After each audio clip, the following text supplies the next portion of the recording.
যখন আল্লাহ পাক মানুষ সৃষ্টি করার ইচ্ছা প্রকাশ করলেন তখন কোনো ফেরেশতা মাটি আনতে পারেনি। এরপর হযরত ইসরাইল আলাইহিসসালাম বলেন, হে আল্লাহ, আমি এই কাজটি করতে চাই। আল্লাহর আদেশে তিনি পৃথিবীতে এসে 3 ধরনের মাটি সংগ্রহ করলেন, লাল, সাদা এবং কালো, যা মক্কা ও তায়েফ শহরের মাঝে রাখা হলো। দীর্ঘদিন আল্লাহর রহমতে সেই মাটি প্রস্তুত হলো। এরপর আল্লাহ হযরত আদম আলাইহিসসালামের আকৃতি তৈরি করে 40 বছর জান্নাতে রাখেন।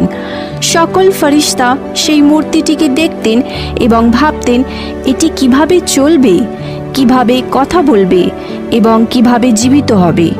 40 বছর পর একদিন আল্লাহ তার মধ্যে প্রাণ দেন এবং আদেশ করেন সাজদা করতে। প্রাণ পেতেই হযরত আদম আলাইহিসসালাম হ্যাঁচি করেন এবং জীবিত হয়ে ওঠে।